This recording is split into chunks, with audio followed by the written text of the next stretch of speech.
নমস্কার বন্ধুরা, কেমন আছেন সবাই? টুলটুল দত্ত ব্লগেতে আপনাদের স্বাগত জানাই। ঠান্ডাটা কোনো সময় কমছে, কোনো সময় বাড়ছে। এই ঠান্ডা কমা বাড়া নিয়ে অনেকেরই শরীর খারাপ হয়, সর্দিতে মুখে কিছু রোচে না। তাই আজকে নিয়ে চলে আসলাম সেই রকমই একটি রেসিপি। এটা আজকে আমাদের ডিনারের রেসিপি। চলুন দেখে নিই কীভাবে কি বানাই। আজ আমি বানাচ্ছি চিকেন স্টিউ। আমার ফ্রিজে কতগুলো চিকেনের পিস পড়েছিল, সেটা বানাচ্ছি আজকে স্টিউ হিসাবে, যাতে আমার ছেলের একটু ভালো লাগে, কারণ ওর মুখে কিছু ভালো লাগছে না।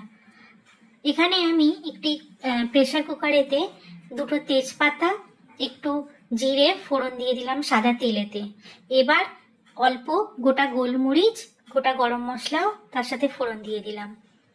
এখানে একটা বড় সাইজের পেঁয়াজ আমি কুচি করে নিয়েছি। সেই পেঁয়াজটা দিয়ে আমি এখানে ভেজে নেব, কিন্তু খুব লাল করে ভাজবো না, জাস্ট একটু কালার চেঞ্জ হবে। এটা খুব হালকা পাতলা একটা জিনিস, মুখে রুচিও ফিরিয়ে আনে। রাতে ডিনারে কিংবা সকালের ব্রেকফাস্টে এটি রাখতেই পারেন। অনেকে তো দেখি ডেকার্স লেনে যায় শুধু এটা খাওয়ার জন্য। এভাবে বানালে আর ডেকার্স লেনে আশা করি যেতে হবে না। এখানে পরিমাণ মতো নুন দিয়ে দিলাম, আমি একেবারেই সব নুনটা দিয়ে দিলাম। এবার একটুখানি আদা, দুটো লঙ্কা ও 4-5টা কোয়া রসুন আমি হামানদিস্তাতে থেতো করে নিয়েছি। সেই থেতো করা মশলাটা আমি দিয়ে একটু নেড়ে নিচ্ছি। এরপর আমি চিকেনটা দিয়ে দেবো। কোনোটাই কিন্তু খুব একটা বেশি ভেজে কষাবো না। দেখুন, আমি পেঁয়াজটা কিন্তু খুব একটা লাল করে ভেজে কষাইনি। এখানে কোনো কিছুই সেই মাংসের মতন কষবে না, জাস্ট মাংসের গায়ের কালারগুলো চেঞ্জ হয়ে গেল দেখুন। এরপর আমি অল্প করে একটুখানি হলুদ দিয়ে দিচ্ছি। এইটাকে ভালোভাবে নাড়িয়ে নেব।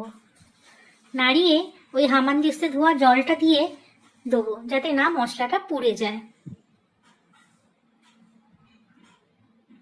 এরপর একে একে কেটে রাখা সবজি, যেমন গোটা গোটা ছোট্ট ছোট পেঁয়াজ, বিনস, গাজর, আলু এবং কাঁচা পেঁপে, এইগুলো আমি দিয়ে দিলাম। দিয়ে ভালো করে নেড়ে নেব।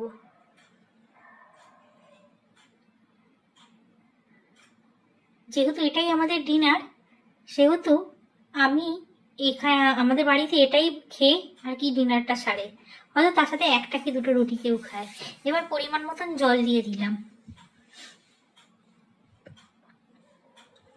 এবার আমি এখানে ঝাল অনুযায়ী গোলমরিচ গুঁড়ো দিয়ে দিলাম।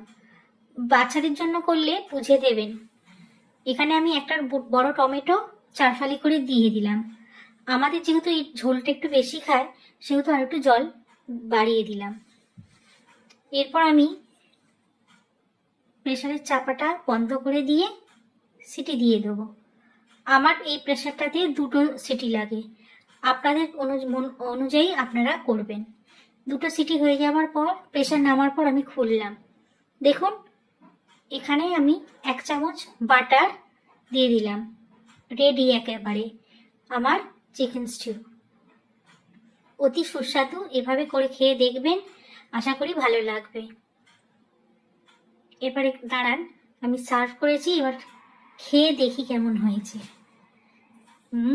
দুর্দান্ত হয়েছে। আপনারাও এভাবে করে দেখুন। নিয়ে আসছি আর একটা পরের ব্লগে দেখা হবে। বাই, ভালো থাকবেন সবাই।